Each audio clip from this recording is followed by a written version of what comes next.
has this intuition, started to roast the coffee bean, but in the end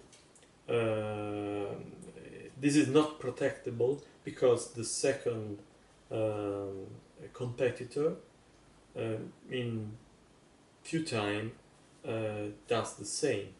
So understand this competitor, the second competitor understands that he or she can roast the raw coffee bean in order to transform this coffee bean in something drinkable, and then you differentiate this commodity, but this differentiation is no longer good for a competitive position in the market.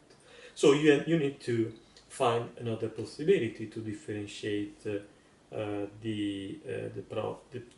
this product. So maybe you can have a blend of different qualities of coffee, but also this is not protectable because also your competitor can do the same.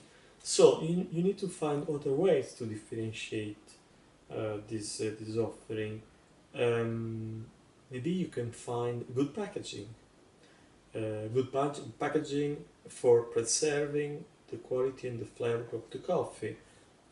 Using the packaging also as a way to communicate the qualities of this coffee. Is it protectable? No, it's not protectable. So also in this case, you differentiated the product, but your competitor can do the same.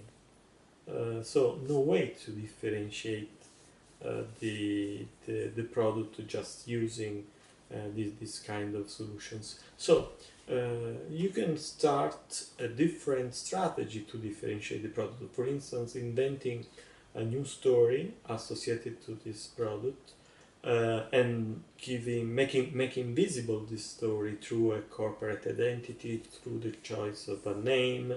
So the naming is very important to differentiate the offering of companies. Choosing color code for your brand, choosing the fonts, so creating a corporate identity. Is it protectable?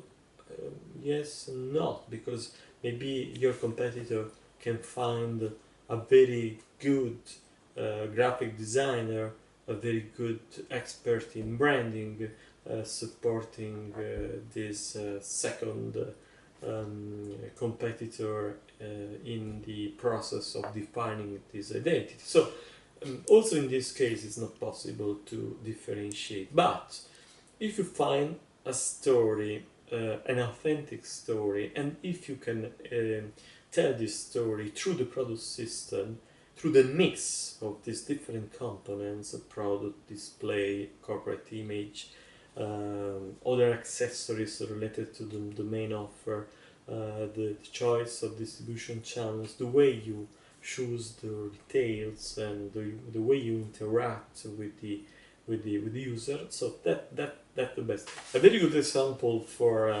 explaining this process of adding value to the offering of companies is Illy. Because they followed the traditional way of differentiating the offering, so through a good product, with a good quality, with the display of the products, with the packaging, with the corporate image, but it's not enough. So they found other issues related to the story, to the narrative of Hilly. A few years ago they decided to start with some accessories, coffee cups, designed by a very important designer, Matteo Thun, who was one of the founders of the Memphis movement, the movement led by Ettore Sottsass. So they decided to choose design, so in a way art, as a reference for the narrative of Illy, choosing this designer. But they decided also to make the surface of these coffee cups the blank surfaces of these coffee cups as a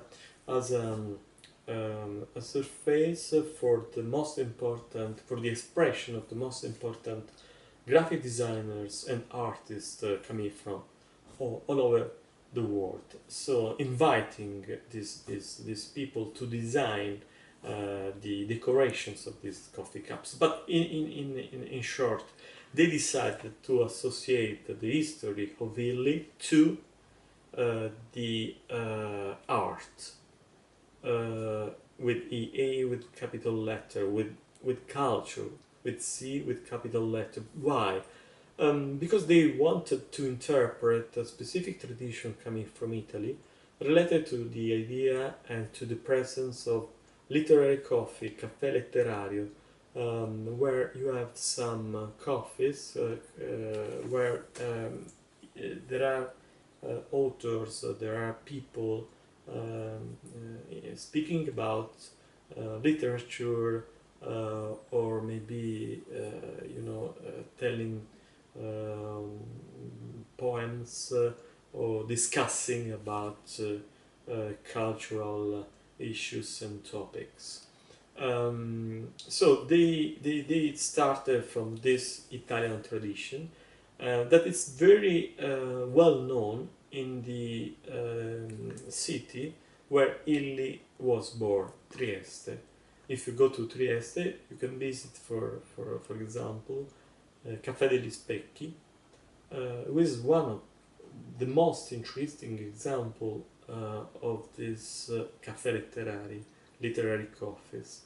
And maybe you can find some authors, some writers there, some artists there discussing about their work. So they started to differentiate their companies, referring to some specific cultural heritage coming from the city where Illy was born. So that's a way to differentiate the company, to create a strong identity. And when you choose one of these stories, of course you have to stress these stories to make these stories really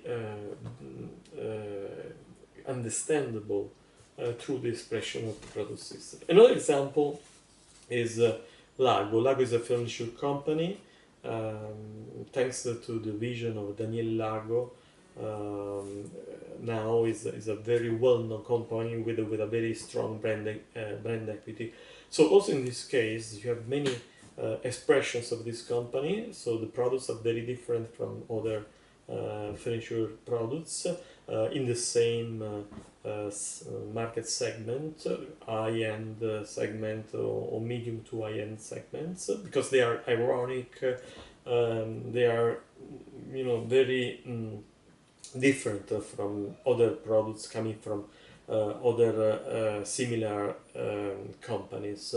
So they stress the way they communicate using social network. The social network of Lago is one of the most followed social network in this sector.